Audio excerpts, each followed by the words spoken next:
ये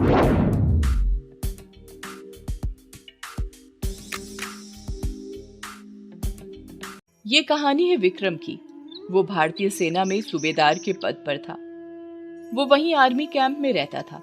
उसका पूरा परिवार पहाड़ों की गोद में बसे एक गांव में रहता था। उसके गांव में अभी फोन या मोबाइल की सुविधा नहीं थी।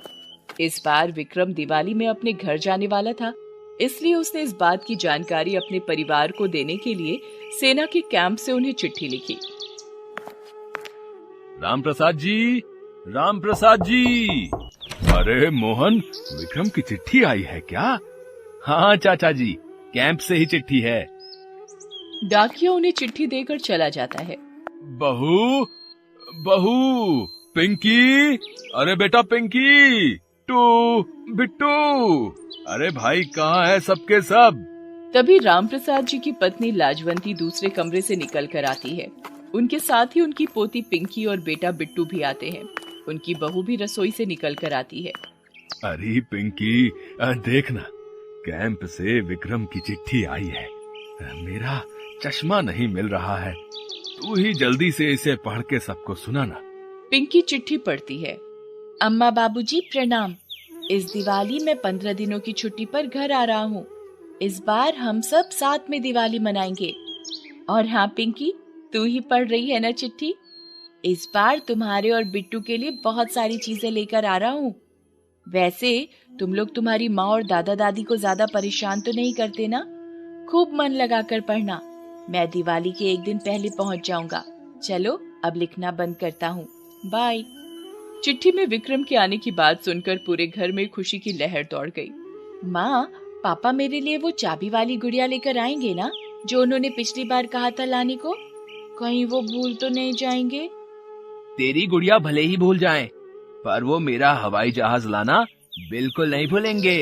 अगर वो भूल गए तो मैं उनसे बात नहीं करूंगी। नहीं, मैं तो बात करूंगी। पापा इतने दिनों बाद घर आ रहे हैं, मैं एक गुड़िया के लिए उनसे बात करना नहीं छोड़ सकती। विक्रम की माँ भी सारा दिन विक्रम की बातें ही करती रहती। देख बहू, ये पापड़ तो लगता है अब सूख गए हैं। तुझे पता है ना विक्रम को साबूदाने के पापड़ कितने पसंद हैं? हाँ माँ, बिल्कुल पता है। सुन बहू, तेरे हाथों की बनी मिर्ची का अचार भी उसे बहुत पसंद है। इस बार थोड़ा ज्यादा बना देना। पिछली बार दोस्तों को बांटने के चक्कर में उसके पास बहुत कम बचे थे। दूसरी ओर विक्रम भी अपने घर आने की पूरी तैयारी कर रहा था। बिट्टू और पिंकी के खिलौने उसने खरीद लिए थे। साथ ही पिंकी के लिए एक सुंदर सी फ्रॉक भी उसने ली थी।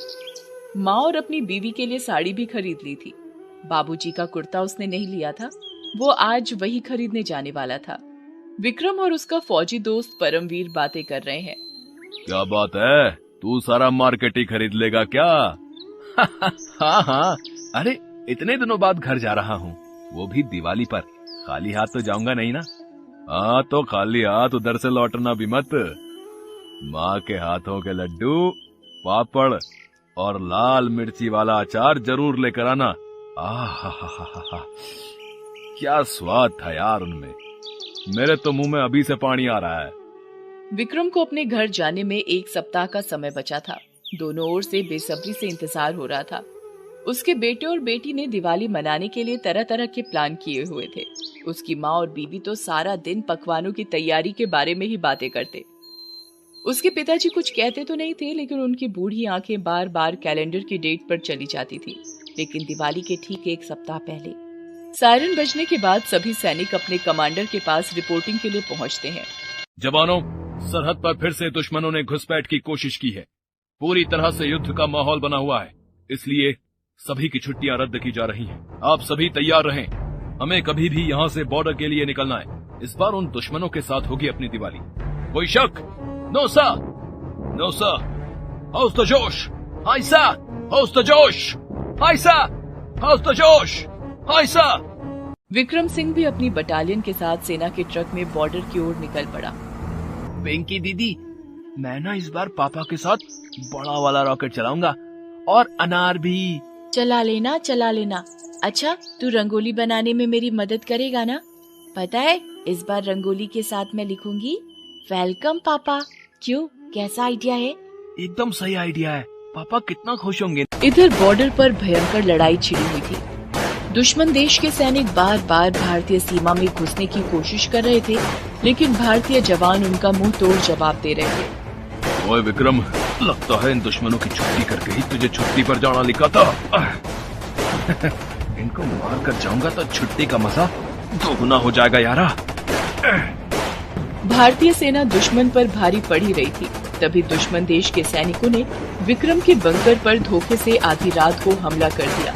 परमवीर और विक्रम के बटालियन के कई सैनिक उसमें शहीद हो गए। परमवीर भी जख्मी होकर बेहोश हो गया। विक्रम का एक हाथ भी दुश्मनों के बम से उड़ गया। गंभीर रूप से घायल होने के बावजूद भी वो दुश्मनों से तब तक लड़ता रहा जब तक कि एक एक दुश्मन को मार नहीं गिराया। लेकिन इस क्रम में विक्रम का भी काफी खून निकल गया था। वो भी लहूलुहान होकर जमीन पर गिर गया। उसकी आंखें बंद हो रही थी। सामने अंधेरा छाता जा रहा था। तभी उसे परमवीर की धीमी धीमी आवाज सुनाई दी। ओए मेरे शेर, मार डाला सारे दुश्मनों को तूने। एक फर्ज तो निभा दिया तूने। अब दिवाली पर अपने घर जाकर दूसरा फर्ज निभा मेरे यारा। परमवीर के शरीर से भी बहुत खून निकल गया था। आखिरकार वो भी शहीद हो गया। दूसरी ओर दिवाली से एक दिन पहले विक्रम के घर के दरवाजे को किसी ने खटखटाया। उसके पिता ने दरवाजा खोला। सामने उनका बेटा विक्रम फौजी की ड्रेस में खड़ा था। विक्रम अपने पापा के पैर छूता है। तभी उसके दोनों बच्चे भी भागते हुए आ जाते हैं। पापा आ गए, पापा आ गए। पापा, आप मेरे लिए वो गुड़िया लाए हैं ना, चाबी वाली? और मेरा हवाई जहाज आप भूल तो नहीं गए ना पापा? विक्रम की पत्नी और माँ भी इस बीच आ जाते हैं।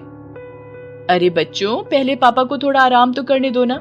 आते ही साथ ही तुम लोग लग गए। अरे कोई आराम वाराम नहीं करना मुझे माँ, अभी तो सिर्फ मस्ती करनी है सबके साथ। उसके बाद विक्रम सभी को अपने साथ लाई हुई चीजें देता है। विक्रम की माँ और पत्नी को उसके द्वारा लाई साड़ी बहुत पसंद आई। बाबूजी पर भी विक्रम द्वारा लाया कुर्ता खूब सूट कर रहा था। पिंकी तो नई फ्रॉक उतारना ही नहीं चाह रही थी और उसकी चाबी वाली गुड़िया में उसने इतनी चाबी दी कि एक ही दिन में वो ढीली हो गई। बिट्टू तो ऐसा लगता था कि अपने उसी हवाई जहाज में पूरे परिवार को घुमा लाएगा। अगले दिन दिवाली थी। पापा, मुझे ये अनार जलाना है, मुझे जलाने दो ना। हाँ, लेकिन सावधानी से। पापा, आप पटाखे बाद में जला लेना, पहले मेरी रंगोली तो देख लो ना। विक्रम पिंकी की रंगोली देखता है। उसके बगल में लिखा वेलकम पापा देखकर उसकी आंखों में आंसू आ जाते हैं। फिर वे सभी मिलकर पटाखे जलाते हैं। दियों की रोशनी से सारा घर सभी मिलकर जगमगाते हैं। सभी मिलकर खूब मस्ती करते हैं। रात काफी हो जाती है और तो सभी सो जाते हैं। अगले दिन, मम्मी मम्मी, पापा कहाँ हैं? वो दिख नहीं रहे। अरे यहीं कहीं होंगे, कहाँ जाएंगे? मम्मी, हमने सारा घर देख लिया, छत पर भी खोज आए, वो नहीं मिले। अरे बच्चों, हो सकता है वो बाहर गया हो। लेकिन घर का दरवाजा तो बंद है। बंद दरवाजे से वो कैसे बाहर जा सकता है? वो सभी ये बातें कर ही रहे होते हैं कि दरवाजे पर दस्तक होती है। जैसे ही उन्होंने दरवाजा खोला, उन्हें शौक सा लगा।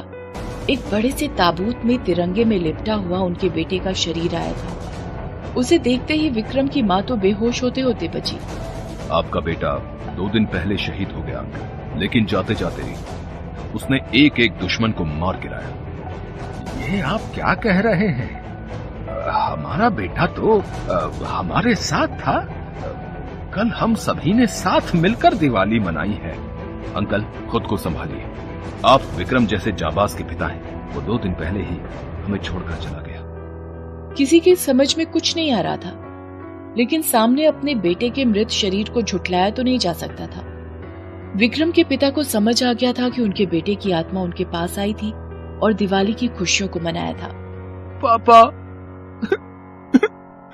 उठो ना पापा, पापा उठो ना, प्लीज उठो ना, मुझे और अनार जलाना है, रॉकेट भी।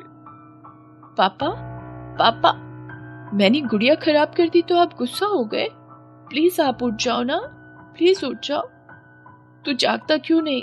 देखना, मैंने और बहू ने तेरे लिए कितनी सारी चीजें बनाई हैं। बेटा जाग ना।